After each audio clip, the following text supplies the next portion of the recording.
নমস্কার, শুভ সকাল। আজ ২৬শে ডিসেম্বর শুক্রবার। পঞ্জিকা অনুসারে আজ পৌষ শুক্লা ষষ্ঠী তিথি।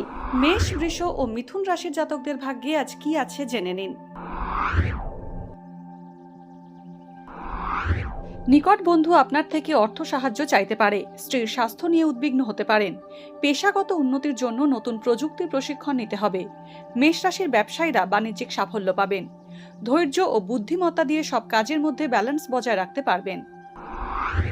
বৃষ রাশি, আজ যশ ও খ্যাতি বাড়বে বৃষ রাশির জাতকদের, কিন্তু এর জন্য নিজের ভারসাম্য হারালে চলবে না। অপ্রয়োজনীয় চিন্তা মাথায় ভিড় করতে পারে। প্রতিরক্ষা ও প্রশাসনিক ক্ষেত্রে কর্মরত ব্যক্তিরা নতুন সুযোগ পেতে পারেন। সহকর্মীদের সঙ্গে আপনার ভালো সম্পর্ক থাকবে। মিথুন রাশি, ভ্রমণ সংক্রান্ত খরচ বাড়বে মিথুন রাশির জাতকদের। এই কারণে আর্থিক বিড়ম্বনায় পড়তে পারেন। আপনার কর্মক্ষমতা কিছুটা হ্রাস পাবে। নিকট বন্ধুর থেকে ক্ষতির সম্ভাবনা রয়েছে। আন্তঃরাজ্য বা বৈদেশিক বাণিজ্যে শুভ ফল পাবেন। আত্মীয়তার বন্ধন সুদৃঢ় হবে।